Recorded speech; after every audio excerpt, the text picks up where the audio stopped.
Good morning all of you. और आज हम लोग तीसरी टॉपिक पे आ रहे हैं जिसका नाम है रिवैल्यूएशन अकाउंट। और एग्जैक्टली हम लोग जो पढ़ेंगे वो है revaluation of asset and liabilities. मैं बताना चाहूंगा कि ये जो टॉपिक है रिवैल्यूएशन, ये मैं अभी चैप्टर जो पढ़ रहा हूं changes in profit sharing ratio, but ये changes in profit sharing ratio नहीं, आने वाले रिकंस्टिट्यूशन के जितने भी चैप्टर्स है लाइक एडमिशन, रिटायरमेंट, डेथ, इन सब में आपको पढ़ना है। इसलिए प्लीज आप इसे बहुत अच्छे ढंग से करेंगे। मैं आपको एक एग्जांपल से बताता हूं ये एग्जैक्टली क्या होता है रिवैल्यूएशन अकाउंट। चलिए मैं एक एग्जांपल ले रहा हूं, आपको यहां पे देखिए ध्यान दें भाई।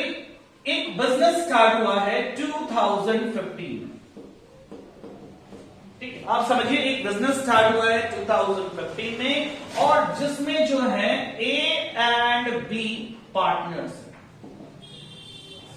एक बिजनेस स्टार्ट हुई है 2015 में जिसके पार्टनर्स ए एंड बी हैं। और यहां से थोड़ा आगे बढ़ते हैं तो 2018 की मैं बात करता हूं। 2018 में now decided partners decided to take C as a new partner।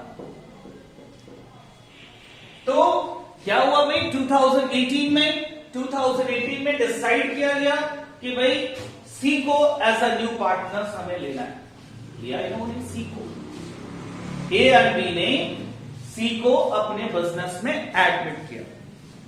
चलिए थोड़ा और आगे बढ़ते, अभी यहां पर आगे बढ़ते और यहां कर लेते 2019। हमारी 2019 इयर्स खत्म हो चुकी है, यहां पे सी एडमिट हुआ है। आप मुझे एक चीज बताएं, मैं एक एग्जांपल ले रहा हूं और समझाने की कोशिश कर रहा हूं, ये रिवैल्यूएशन की बातें। अब ये बताओ आप, ये जो यहां से यहां ये 3 सालों का जो सफर था, ये जो 3 इयर्स कि जो इनकी जर्नी थी, इसमें कौन थे पार्टनर्स? तो तुम कहोगे सर ए और बी ये 2 पार्टनर्स थे, ठीक है। मैं मान लेता हूं कि इनकी प्रॉफिट शेयरिंग रेशियो 3:2 थी। मैं मान लेता हूं कि इनकी प्रॉफिट शेयरिंग रेशियो जो है वो 3:2 थी। अब आप ये बताओ कि 2018 के बाद इस सफर में कौन शामिल हो गया भैया? तो C शामिल हो गया। और अभी ये जो 1 साल है यहां पे 18 से 19, इसमें A, B और C पार्टनर्स है। और ये मानकर मैं चलता हूं कि ये जो इनकी प्रॉफिट शेयरिंग रेशियो है 3:2:1 है। मैंने एक एग्जांपल लिया, एग्जैक्टली मैं जो लेसन अभी पढ़ा रहा हूं आपको, आप ये जान ले, लाइव क्लासेस में सब लोग जान ले कि changes in profit sharing ratio, जिसमें पार्टनर्स अपनी रेशियो को बदलता है, ना कि कोई पार्टनर्स एडमिट होता है। बट ये मैंने एक एग्जांपल लिया रिवैल्यूएशन को समझाने के लिए कि ये रिवैल्यूएशन करते क्यों हैं, होती क्या है। तो मैं आपको बता दूं कि ए और बी 2 पार्टनर्स थे। 2015 में ये बिजनेस कर रहे थे ए एंड बी। इनकी प्रॉफिट शेयरिंग रेशियो 3:2 थी। 2018 में इन्होंने एक नए पार्टनर्स को एडमिट किया, सी को एडमिट किया, और इसके बाद जो पार्टनर्स हो गए वो ए बी सी है, और इनकी जो प्रॉफिट शेयरिंग रेशियो है वो 3:2:1। अब मैं एक चीज कहना चाहता हूं, मैं ये कहना चाहता हूं कि भैया यहां से लेकर इस जगह से लेकर इस जगह तक जो भी प्रॉफिट हुई है, यहां से लेकर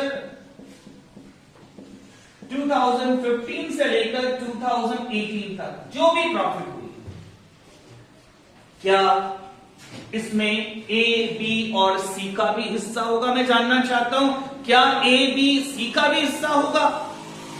आप बताओ यहां पे ये जो प्रॉफिट हो रहा है या लॉस हो रही है, व्हाटएवर जो भी हो रहा है, इन्होंने जो बिजनेस किया था उसमें जितनी भी प्रॉफिट और लॉसेस हुई थी, क्या इसमें हम सी को देंगे? बस मैं जानना चाहता हूं सी को देंगे? तो तुम बोलोगे नहीं सर सी को तो नहीं मिलेगा, क्योंकि सी तो उस समय था ही नहीं हमारे बिजनेस में। तो ये जो प्रॉफिट और लॉस है ये हम लोग डिस्ट्रीब्यूट करेंगे किसमें?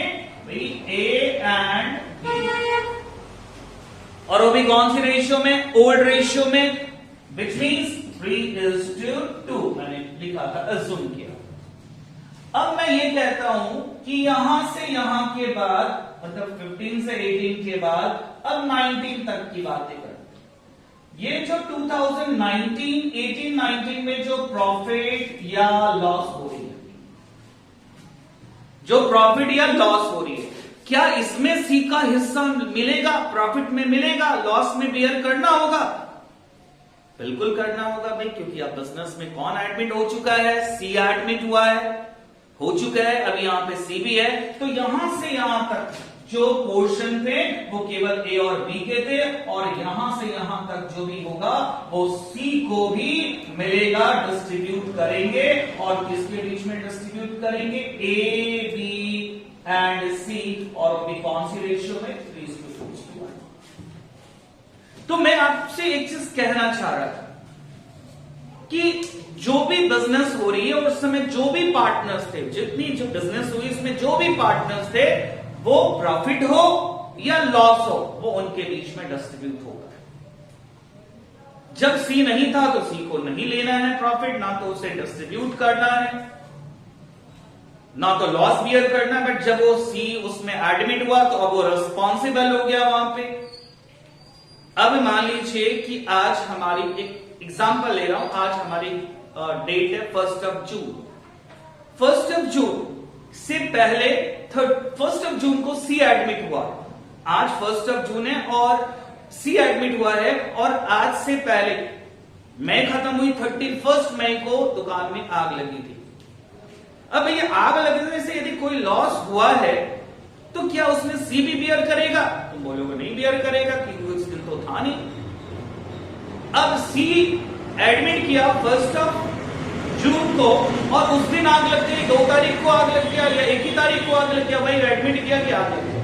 अब सब तो भैया अब जो लॉस हुई है तो ए बी के साथ साथ कौन बियर करेगा? सी भी बियर करेगा। तो जस्ट मैं कहना चाह रहा था कि जितनी भी प्रॉफिट और लॉसेस हैं, यदि पार्टनर्स एडमिशन लेते हैं, यदि पार्टनर्स रिटायर्ड होते हैं, डेथ होते हैं, या चेंजेस होती है, उनका डिस्ट्रीब्यूशन हो जाना होता है। मैं एक और एग्जांपल लेता हूं आपको, क्योंकि ये टॉपिक आने वाले सारे चैप्टर्स में यूज होता है। अब मान लीजिए कि इस 2015 से 18 में 3 पार्टनर्स थे, मैं यहां लिखता नहीं हूं, ठीक है, 3 पार्टनर्स थे, ए, बी एंड सी। 15 में 3 पार्टनर्स थे, ए, बी एंड सी, और 2018 के एंड में C decided to retire from the firm. C ने डिसाइड किया कि हम रिटायर करेंगे। अब भैया जब सी रिटायर करने का डिसाइड किया है, तो यहां से यहां तक की जो भी प्रॉफिट या लॉस है, सी को दोगे कि नहीं दोगे? भाई उस समय तो सी था, तो सी को तो देना पड़ेगा आपको। प्रॉफिट है तो प्रॉफिट देना होगा, लॉस है तो लॉस बियर करवाइए आप। तो एग्जैक्टली आपको समझ में आ रहा होगा।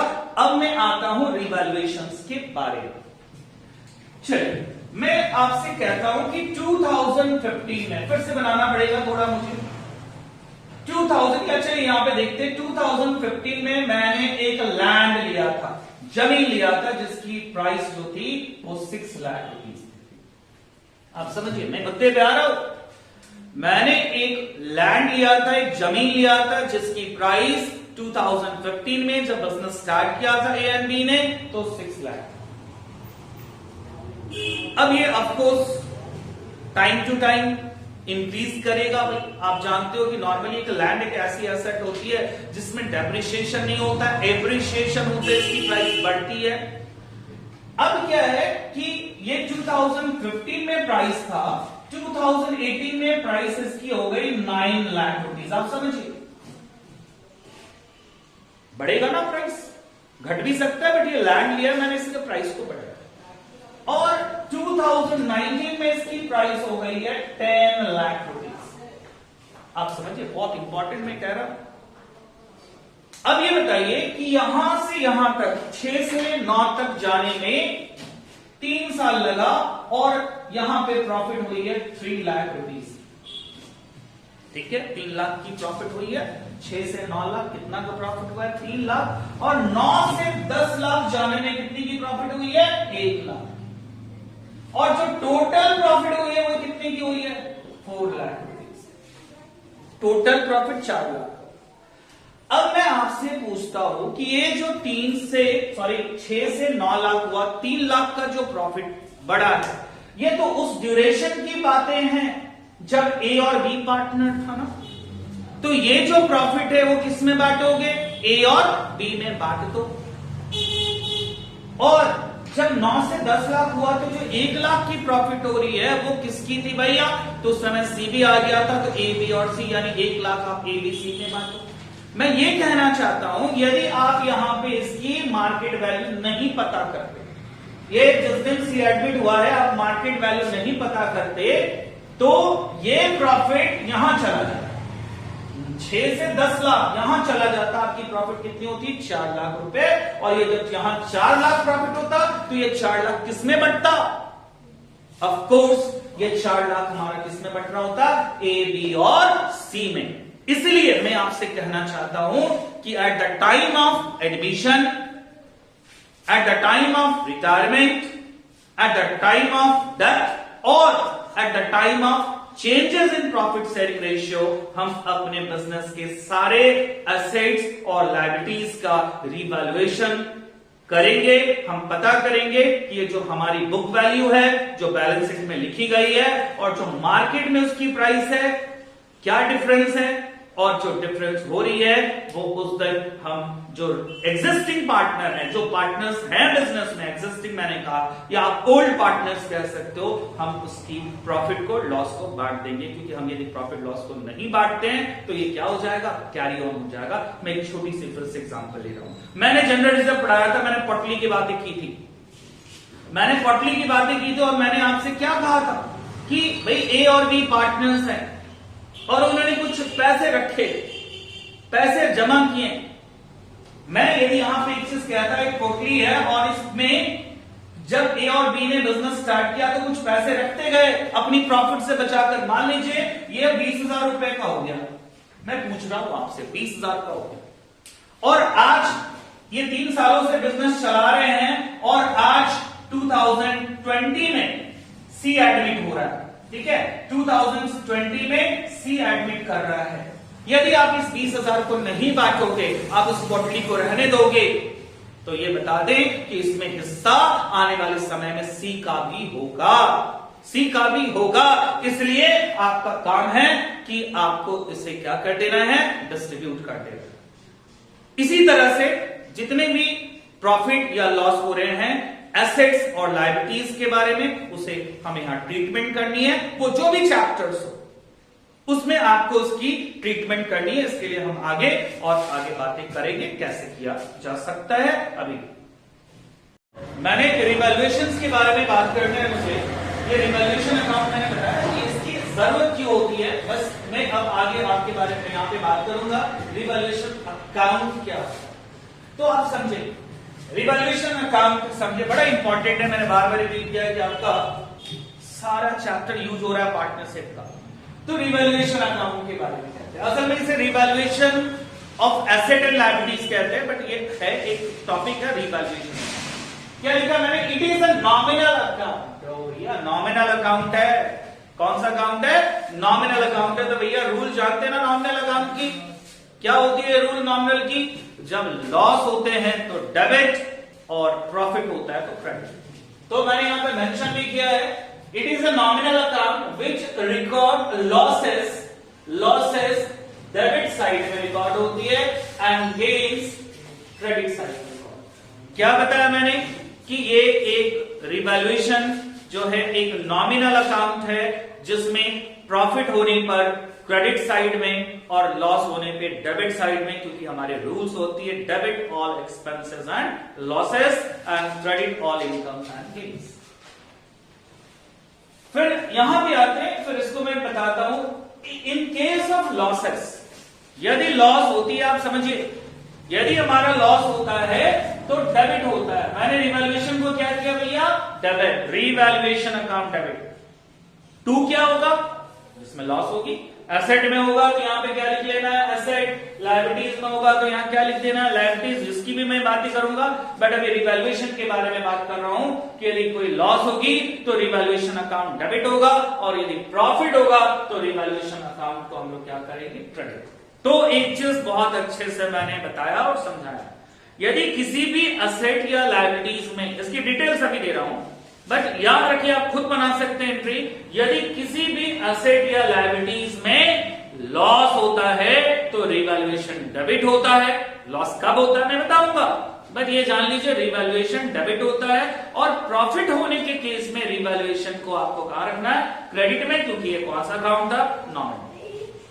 अगली पॉइंट्स क्या है, it is prepared to check the value of both asset and liabilities. तो भैया रिवैल्यूएशन क्यों बनाते, मैंने बताया ना, ये हम एसेट्स और लायबिलिटीज की जो प्राइस है उसमें जो चेंजेस हुई है उसको चेक करने के लिए करते हैं, कि जो हमारा बुक वैल्यू है और जो मार्केट वैल्यू है उसमें जो चेंजेस आई है उसको चेक करने के लिए, so as to found any changes in the value, क्या उसके प्राइस में कोई चेंजेस आया है, यदि आया है तो उसे पार्टनरों में बांटना चाहिए। मैंने बार बार कहा है ओल्ड पार्टनर्स में बांटना है। तो आई होप आप समझ चुके होंगे, और बहुत इंपॉर्टेंट मैंने कहा कि रिवैल्यूएशन अकाउंट डेबिट होगा यदि लॉस हुई है, और यदि क्रेडिट होगा प्रॉफिट हुई है। तो चलिए आगे मैं बता रहा हूं कि इसकी यूज कब करते हैं, When used and reason। तो इसको बताने की जरूरत है, मैंने बार बार रिपीट किया है। Changes in profit sharing ratio, जब पार्टनर्स प्रॉफिट रेशियो बदल लेंगे, एडमिशन होगी उस वक्त भी हमें रिवैल्यूएशन करना है, रिटायरमेंट होगा तो भी रिवैल्यूएशन करनी है, और यदि डेथ होते हैं तो भी रिवैल्यूएशन करना है।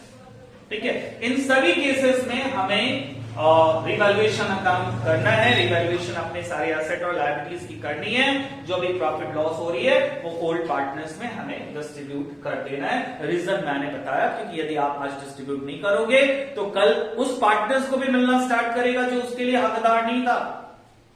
ठीक है, तो अब हम लोग आते हैं अगले पॉइंट्स पर, जो बड़ा इंपॉर्टेंट है, बहुत इंपॉर्टेंट है, आप समझोगे, और एग्जैक्टली मुझे लगता है कि आप लोग जानते हो। आपको यदि कोई प्रॉब्लम्स है तो जरूर मैं वीडियो शाम तक भेज दूंगा, एक बार आप जरूर इसे वापस रिवाइज कर ले तो समझ में जरूर आ जाएगा। ध्यान दीजिए, प्रॉफिट और लॉस, कब प्रॉफिट और कब लॉस होता है, कब हमारी प्रॉफिट और कब हमारी लॉस होती है। चेंजेस इन एसेट और लायबिलिटीज, कब प्रॉफिट होता है कब लॉस होता है, आप खुद बताएंगे। भाई इधर मैं हटा दूं, when value of assets increase. बताइए भैया, एसेट का दाम बढ़ेगा तो क्या होगा, बताइए, एसेट्स का दाम बढ़ेगा तो क्या होगा, प्रॉफिट होगा। यदि हमारी जमीन 5 लाख की थी और अब वो 8 लाख की हो गई है तो प्रॉफिट हुआ ना। यदि घट जाती तो क्या होता, लॉस। तो मैं ये जानना चाह रहा था कि प्रॉफिट या लॉस होगा, और मैं बार बार रिपीट कर रहा हूं, प्रॉफिट के केस में रिवैल्यूएशन अकाउंट क्रेडिट होता है, क्योंकि नॉमिनल अकाउंट होता है। आप एंट्री बनाना सीखिए, लेजर अपने आप बनेगा तो रिवैल्यूएशन क्रेडिट होता है, और लॉस होगी तो डेबिट होगा।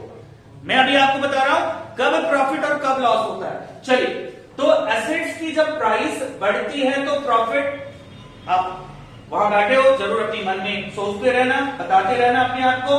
When value of asset decrease, जब एसेट्स का दाम घटता है, बहुत सारे ऐसे एसेट होते हैं जिसमें डेप्रिसिएशन होती है, जिनकी वैल्यू डिक्रीज करती है, लाइक फर्नीचर हो गया, मशीनरी हो गए, ठीक है, इक्विपमेंट्स हो गए, तो इनके प्राइस क्या होते हैं, डिक्रीज करते हैं। तो जब डिक्रीज कर रहा है तो भैया प्रॉफिट तो होगा नहीं, क्या होगा, लॉस होगा। तीसरी केस में कह रहा है when value of liabilities increase, liabilities बढ़ रहा है, और ये लॉकडाउन में सबकी लायबिलिटीज बढ़ रही है, मैं बता दूं। ठीक है, कुछ लोन की पेमेंट मैं नहीं कर पा रहा हूं, जब लोन की पेमेंट नहीं कर पा रहा हूं तो इंटरेस्ट तो बढ़ रहा है उस पर। यदि मैंने लोन लिया है 5 लाख का तो वो बढ़कर हो गया 5,02,000 इंटरेस्ट एक्स्ट्रा देना है या फाइन होगा।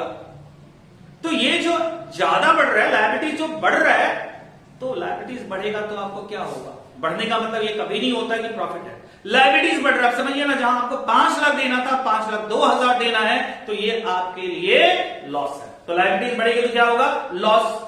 बहुत लोगों से पूछा जाए बढ़ रहा है तो क्या होगा, अरे भैया जानिए तो क्या बढ़ रहा है, एसेट बढ़ रहा है तो प्रॉफिट, मगर लायबिलिटीज बढ़ रहा है तो क्या होगा, लॉस होगा। अगली पॉइंट्स क्या है हमारी, when value of liability decrease, यदि लायबिलिटीज डिक्रीज करती है तो क्या होगा, प्रॉफिट होगा। किसी कारण से लायबिलिटी डिक्रीज कर रही होती है, लायबिलिटीज घट रहा होता है। फॉर एग्जाम्पल, किसी क्रेडिटर्स ने कहा कि आपको 10% कम देना, मैंने उससे 5,000 लिया था, क्रेडिटर्स समझते हो, ठीक है, 5000 मैंने उससे लिया था और वो कह रहा है कि भैया आप 10% मुझे कम दो। 10% क्या होगा, 500 कम दो। तो जिससे हम 5000 रुपए लिए हैं और वो 500 कम मांग रहा है हमसे, तो ये तो हमारे फर्म के लिए, बिजनेस के लिए क्या हुआ, प्रॉफिट हुआ। तो आप एक जरूर याद रखेंगे, जरूर नोट डाउन करेंगे, यदि किसी एसेट्स की प्राइस जो है वो बढ़ती है तो प्रॉफिट होता है, मगर लायबिलिटीज बढ़ती है तो लॉस होता है। इसी तरह मैं कह सकता हूं, यदि आपकी लायबिलिटीज बढ़ रही है तो ऑफकोर्स लॉस था, मगर घटेगा तो क्या होगा, प्रॉफिट, और एसेट घट जाएगा तो लॉस होगा। तो आई होप ये पॉइंट्स आप लोग समझ चुके हो। अब मैं एंट्री बताने चाह रहा हूं। एंट्री बताने से पहले मैं बहुत इंपॉर्टेंट चीज कहना चाहता हूं, ठीक है। एंट्री बताने से पहले इंपॉर्टेंट चीजें कहना चाहता हूं, ये नजर नहीं आ रहा है तो मैं एक चीज कहना चाह रहा हूं कि कैसे होगा, एंट्रीज कैसे होंगे उसकी बात करें। चलिए मैं जर्नल एंट्री के बारे में बात करता हूं, अभी बड़ा इंपॉर्टेंट जर्नल एंट्री, और समझ ले जर्नल एंट्री एंड लेसन, ठीक है। आज की वीडियो, आज की क्लासेस आपकी खत्म। तो इस जर्नल एंट्री को मैं समझाने से पहले आपके सामने आकर एक चीज बातें करता हूं। रिवैल्यूएशन कौन सा अकाउंट, नॉमिनल अकाउंट। लॉस होगा तो क्या करेंगे, रिवैल्यूएशन डेबिट करेंगे, प्रॉफिट होगा तो क्रेडिट करेंगे। याद रखिएगा भैया, आप लोग सब सामने नहीं मेरे अभी, ठीक है। दूसरी चीज है एसेट की बात करता हूं। एसेट बढ़ता है तो क्या होगा, डेबिट होता है, घटता है तो क्या होता है, क्रेडिट होता है, जानते हो। लायबिलिटीज बढ़ती है तो क्या होती है, क्रेडिट होती है, और घटता है तो क्या होता है, डेबिट होता है। मॉडर्न अप्रोच जान रहे हो और जरूर इसे आप लोग आज घर पे करना। अब मैं आपसे एक चीज पूछता, when value of assets increase, क्या हुआ, एसेट्स का दाम बढ़ा है। अब बताइए, एसेट्स का दाम बढ़ा है तो क्या हुआ होगा, एसेट्स का दाम बढ़ा है तो क्या हुआ होगा, प्रॉफिट हुआ होगा ना। अब बताइए, एसेट डेबिट होगा कि क्रेडिट होगा।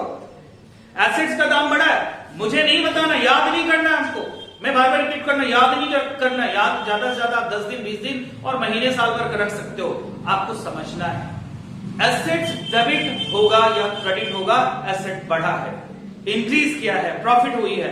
एसेट्स यदि बढ़ा है तो एसेट्स बढ़ा है तो क्या होता है, डेबिट होता है। कुछ लोग है यहाँ बैठे वो बता रहे हैं एसेट डेबिट होगा, तो भैया मैंने किया एसेट अकाउंट डेबिट, एंट्री क्या करेंगे, एसेट्स अकाउंट डेबिट। और इस एसेट्स में हम एग्जैक्टली उनका नाम लिखेंगे। यदि जमीन का दाम बढ़ा है तो लैंड लिखेंगे, बिल्डिंग का दाम बढ़ा है बिल्डिंग लिखेंगे। और टू में क्या है, टू में क्या आएगा, रिवैल्यूएशन आएगा। प्रॉफिट हुई है तो रिवैल्यूएशन क्या होता है, क्रेडिट होता है। तो यहां पे एंट्री हुआ assets account debit to revaluation account. I hope आप समझ गए। जब भी प्रॉफिट होगी रिवैल्यूएशन क्रेडिट होगा, आप जानते हो। दूसरी बातें करता हूं, दूसरी एंट्री की बातें करता हूं। तो भाई when value of asset decrease, asset का दाम घट गया है, क्या हुआ, एसेट का दाम घटा तो क्या हुआ, प्रॉफिट या लॉस। रिवैल्यूएशन के बारे में बात कर, जहां प्रॉफिट लॉस होगा वहां पे रिवैल्यूएशन की बातें यहां पे होंगी। तो भैया जब बढ़ा है, सॉरी घटा है, डिक्रीज किया है, तो एसेट जब डिक्रीज किया है तो हमें क्या हुआ, लॉस हुआ। और लॉस के केस में क्या होता है, रिवैल्यूएशन डेबिट होता है। तो मैं यहां पे क्या लिखने जा रहा हूं, रिवैल्यूएशन अकाउंट डेबिट। चलिए अब क्रेडिट में लिखना आपको पता है भैया, यहां ज्यादा लोग दिमाग नहीं लगाते साइंस की तरह, कॉमर्स वाले। देखो डेबिट में आ गया, दूसरा तो क्रेडिट में होगा, मॉडर्न अप्रोच जानते हैं, मतलब सोचिए, थोड़ा दिमाग लगाइए। एसेट्स का दाम बढ़ा कि घटा, एसेट्स का दाम घटा है, और एसेट्स का दाम यदि घटा है तो ये डिक्रीज हुआ है तो क्रेडिट होगा। मैंने बार बार रिपीट किया, मैंने पहले भी वीडियोस में बताया, 11th क्लास में पूरी मैंने बातें किया। एसेट बढ़ेगा तो डेबिट, घटेगा तो क्रेडिट। तो यहां पे एंट्री क्या हो रही है, revaluation account debit to assets account, और इस एसेट्स में उसका नाम लिखना है जिसका प्राइस घटा है। यदि बिल्डिंग की प्राइस घट रही है तो क्या एंट्री बना, revaluation account debit to building का। फर्नीचर का दाम घटा है तो क्या बना, revaluation account debit to furniture account. यदि दोनों में घटा है तो दो एंट्री अलग अलग नहीं कीजिए, एक साथ कंबाइन कर लीजिए। अलग अलग कीजिएगा तो थोड़ा टाइम वेस्ट है, सही है वो भी, बट एंट्री कर लीजिए, revaluation account debit to building account to furniture account. चलिए अब यहां पे लायबिलिटीज की मैं बातें करता हूं। लायबिलिटीज इंक्रीज हो रहा है, लायबिलिटीज क्या हो रहा है, इंक्रीज कर रहा है। बताइए भैया, लॉस हुआ कि प्रॉफिट हुआ, मुंह से पहले आंसर निकल गया मेरे, लॉस हुआ कि प्रॉफिट हुआ। मुझे प्रॉफिट हुआ या लॉस पूछना था, मैंने पूछ दिया लॉस हुआ या प्रॉफिट हुआ। तो भैया लायबिलिटीज बढ़ रहा है तो क्या होगा, लॉस होगा, और लॉस होता है तो रिवैल्यूएशन क्या होता है, डेबिट होता है। तो यहां एंट्री होगी रिवैल्यूएशन अकाउंट डेबिट। चलिए 2 में क्या होगा, सबको पता है, लायबिलिटीज क्या हुआ है, बढ़ा है, तो बढ़ा है, लायबिलिटीज की क्रेडिट बैलेंस होती है, बढ़ा है तो क्रेडिट ही होगा। क्या एंट्री करेंगे यहाँ पे, टू लायबिलिटीज अकाउंट, और मैंने बार बार रिपीट किया है कि लायबिलिटीज हो या एसेट हो आपको उनका नाम लिखना है। यदि क्रेडिटर्स है तो क्रेडिटर्स लिखना है, लोन है तो लोन लिखना है। चलिए चौथी एंट्री पे आते हैं, when value of liability decrease, यहाँ पे लायबिलिटीज घट रही है तो प्रॉफिट हो रहा है, प्रॉफिट हो रहा है तो रिवैल्यूएशन क्रेडिट में होगा और लायबिलिटीज क्या हो जाएगा, डेबिट में होगा। मैंने बार बार रिपीट किया, इसके लिए अलग वीडियोस है, आप देखिए कब कैसे डेबिट और क्रेडिट होता है। आप एंट्री बनाना सीखिए, किसी टीचर से मत सीखिए, हमसे मत सीखिए, अब बनाना खुद से सीखिए। लायबिलिटीज यहां घटा है तो क्रेडिट बैलेंस होता है, लायबिलिटी से घटा तो डेबिट होगा, और रिवैल्यूएशन क्या हो रही है भैया, यहां पे प्रॉफिट तो क्रेडिट होगा। क्या एंट्री बना, लायबिलिटीज अकाउंट डेबिट टू क्या होगा, रिवैल्यूएशन अकाउंट। चलिए तो मैंने यहां पे आपको एंट्री के बारे में बात किया, अब आप लोग एंट्री समझ चुके होंगे। एक और एंट्री है, देखिए अभी मैं रिवैल्यूएशन को क्लोज करने की बातें करता हूं, क्योंकि जो खुला है वो क्लोज तो होगा, अकाउंट में यही चीजें होती है। तो भाई यहां पे कभी क्रेडिट हो रहा है, कभी डेबिट हो रहा है, कभी डेबिट हो रहा है, कभी क्रेडिट हो रहा है। तो रिवैल्यूएशन को हम लोग बैलेंस करते हैं, सभी चीजों को बैलेंस करते हैं। तुमने 11th क्लास में लेजर पढ़ा था, तुमने रिकंस्टिट्यूशन ऑफ पार्टनरशिप फर्म से पहले फंडामेंटल पढ़ा है, जिसमें पीएल एप्रोप्रिएशन अकाउंट बनाए थे और जो डिफरेंस आती थी उसे डिस्ट्रीब्यूट करते थे। तो यहां भी मैं बता दूं कि डेबिट और क्रेडिट को बैलेंस करेंगे हम, जो है डेबिट और क्रेडिट को बैलेंस करेंगे। कैसे करेंगे, तो इस एंट्री को बताने से पहले थोड़ा सा लेजर में आते हैं, रिवैल्यूएशन के बारे में। चलिए तो मैं यहां पे बात करता हूं एनीथिंग। देखिए भैया क्या है लेजर में, फिर मैं वो 2 एंट्री बता दूंगा आपको, प्रॉफिट और लॉस के केस में डेबिट और क्रेडिट की बात करता हूं। पर्टिकुलर्स अमाउंट डेबिट रेट, बीच में आप रुपीस का साइन दे दें, जगह हमारे पास खाली। एनीथिंग क्या लिखा मैंने, anything which you feel a loss for a business, कोई भी ऐसी चीजें जो बिजनेस के लिए लॉस है तो वो डेबिट साइड में होगा। और लॉस क्या होता है, एसेट्स घट जाए या लायबिलिटीज क्या हो जाए, बढ़ जाए, ठीक। और मैंने यहां पे नीचे और बातें किया है राइट साइड में, anything which you feel a profit for a business, यदि आपको कुछ लगता है कि इसमें प्रॉफिट हुआ है तो वो क्या होगा, क्रेडिट होगा। और प्रॉफिट कब होती है, जस्ट अपोजिट, एसेट्स की प्राइस बढ़ जाए या लायबिलिटीज की प्राइस क्या हो जाए, घट जाए, इन केस में आपका क्या होगा, प्रॉफिट होगा। मान लीजिए मैं एक एग्जांपल लेता हूं, हमारी एक एसेट थी जमीन जो 5 लाख का था, अभी 6 लाख हो गया है, तो कितने की प्रॉफिट हुई, 5 से 6 कितने का प्रॉफिट हुआ, 1 लाख। और ये किधर आएगा, क्रेडिट साइड। प्रॉफिट हुआ है तो कौन सा साइड, क्रेडिट साइड। और यदि लॉस हुई है, मान लीजिए मेरी मशीन थी 5 लाख की और मशीन का दाम घटकर 5.5 लाख हो गया, 5.5 लाख हो गया मशीन का दाम, तो लॉस हुआ ना, तो लॉस हुआ है तो किधर होगा, डेबिट। अब हम इसे बैलेंस करते हैं, चलो प्रॉफिट लॉस तो मैंने बता दिया, अब मैं बैलेंस करता हूं। बैलेंस कैसे करते हैं, तो भैया किधर ज्यादा है, डेबिट या क्रेडिट, क्रेडिट ज्यादा है, इनकम ज्यादा है, तो यहां पे हम लोग क्या करेंगे, 1 लाख रुपीज। मैंने यहां लिखा 1 लाख, यहां भी कितना लिखेंगे आपको पता है, बैलेंस कितना होता है 1 लाख, क्रेडिट ज्यादा था। अब 1 लाख में 50,000 आप लेस कीजिए, जो डिफरेंस आ रही है, बैलेंस आ रहा है 50,000 है, मैं बता दूं ये बैलेंस है। तो ये जो डिफरेंस आ रही है ये प्रॉफिट है, क्रेडिट साइड ज्यादा था, प्रॉफिट हुआ है 1 लाख की प्रॉफिट, 50,000 का लॉस, तो 50,000 क्या बचा, प्रॉफिट बचा ना।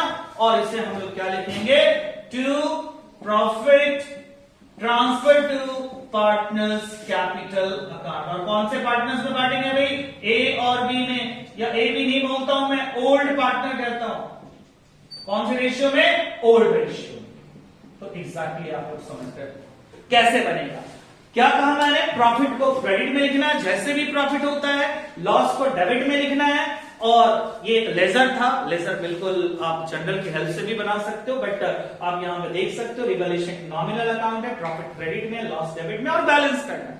बैलेंस भी मैंने समझाया।